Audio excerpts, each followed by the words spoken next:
It's a total shock that Pushpa actor Allu Arjun is arrested as per the media reports.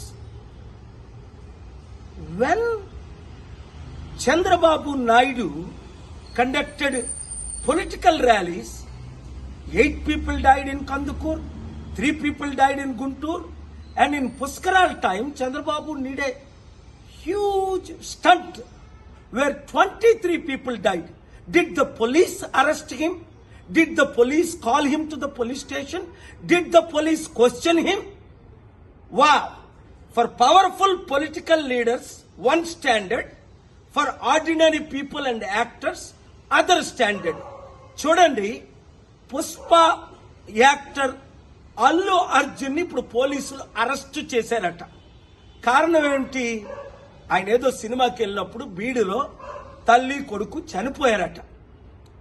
మరి Chandrababu Naidu rallies పెట్టినప్పుడు కందుకూరులో 8 మంది చనిపోయారు. చంద్రబాబుని arrest చేశారా? పిలిచారా పోలీస్ స్టేషన్కి? గుంటూరులో 3 చనిపోయారు.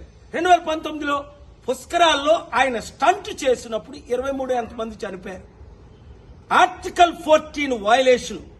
వెంటనే అల్లు అర్జున్ ని రిలీజ్ చేయకపోతే నేను కోర్టులో ఫైల్ చేసి పబ్లిక్ ఇంట్రెస్ట్ లిటిగేషన్ వేసి ఆయన్ని రిలీజ్ చేయడానికి ఆయన ఎందుకు అరెస్ట్ చేశారని క్వశ్చన్ చేస్తాను. ఆర్టికల్ 19 నాకు ఇచ్చిన ఫ్రీడమ్ ఆఫ్ స్పీచ్ గా ఈ క్వశ్చన్స్ నేను అడుగుతున్నాను. ఈ వీడియో మీడియా మిత్రులు అందరికీ షేర్ చేయండి. ప్రజాస్వామ్యాన్ని కాపాడదాం, పొలిటికల్ కరప్షన్ ని అంతం చేద్దాం. God bless you.